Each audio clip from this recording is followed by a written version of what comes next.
Hello everyone, welcome to Sanmarga classes.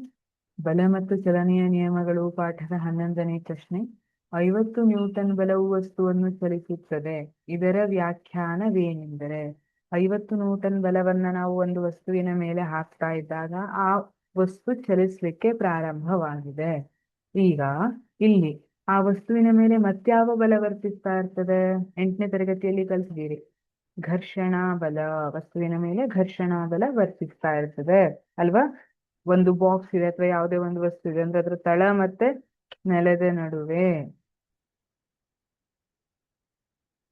ಇದು box ಇದೆ, ಇದು ನೆಲ ಇದೆ ಅಂದ್ರೆ ಇವೆರಡರ ನಡುವೆ ಘರ್ಷಣಾ ಬಲ ವರ್ತಿಸ್ತಾ ಇರ್ತದೆ. 8ನೇ ತರಗತಿಯಲ್ಲಿ ಕಲ್ತಿದ್ದೀರಿ ಸ್ಥಾಯಿ ಘರ್ಷಣೆ.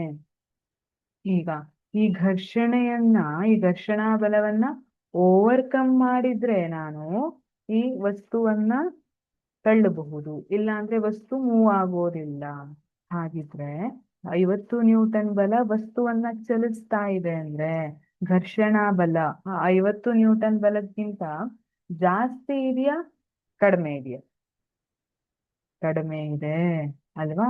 ಹಾಗಾಗಿ ಆಪ್ಷನ್ ಎ, ವಸ್ತುವಿನ ಮೇಲೆ ಪ್ರಯೋಗಿಸುವ ಘರ್ಷಣ ಬಲವು 50 ನ್ಯೂಟನ್ಗಿಂತ ಕಡಿಮೆ ಇರುತ್ತದೆ. ಹಾಗಾಗಿ ನಾವು 50 ನ್ಯೂಟನ್ ಹಾಕಿದ ತಕ್ಷಣ ವಸ್ತು ಮೂವ್ ಆಗಕ್ಕೆ ಸ್ಟಾರ್ಟ್ ಆಯ್ತು. ಆಪ್ಷನ್ ಬಿ, ವಸ್ತುವಿನ ಮೇಲೆ ಪ್ರಯೋಗಿಸುವ ಘರ್ಷಣ ಬಲವು 50 ನ್ಯೂಟನ್ಗಿಂತ ಹೆಚ್ಚಾಗಿರುತ್ತದೆ. ತಪ್ಪು. ಹೆಚ್ಚಾಗಿದ್ರೆ ನಮ್ಗೆ ತಳ್ಳಿಕ್ಕೆ ಆಗ್ತಿರ್ಲಿಲ್ಲ 50 ನ್ಯೂಟನ್ ಬಲವನ್ನ ಉಪಯೋಗಿಸಿಕೊಂಡು.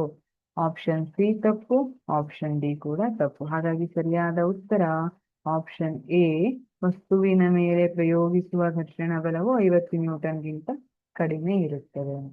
Thank you.